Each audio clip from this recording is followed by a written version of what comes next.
Okay. Chris Naka, 1065 Shoecraft Road. I apologize that I was late getting here tonight.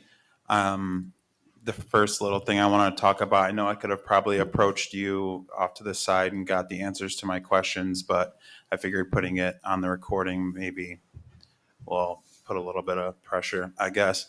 When I go to check when these meetings are happening, I don't, on my phone, I know that we had briefly talked about the website being slightly different than like the mobile app or however you get it to it on a phone, but it doesn't let me know when these meetings are until the day of the meeting.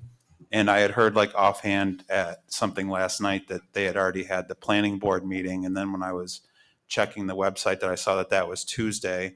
And, you know, we talked last night about getting people involved and making sure that, you know, all age ranges were participating in politics if they're interested in it, and not being able to, and I'm totally, if this is a duh, you should just be doing this, and then it'll pop right up like a monthly, like when these meetings are at the times, obviously subject to change is, you know, reasonable, but just a way where someone who has a, you know, a work week can make it to these meetings and not be late. And that would be really cool if that was achievable.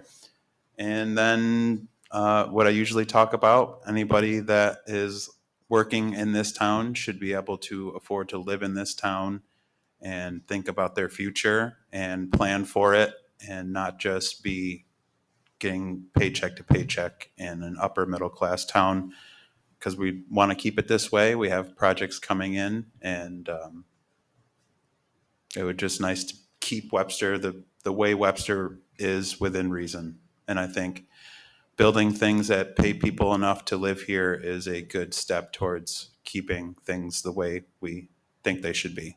Thank you. Thanks, Chris. And Chris, yeah, make sure you talk with Bridget Harvey, our Director of Communications, because we can set you up where you will have the alerts. He's going to get set up right now. You're going to get set up on those alerts. That's called service, sir. You just made my day, because my dream would be if one adult in every one of our homes in Webster was on the alerts of our town board, planning board, and zoning board meetings.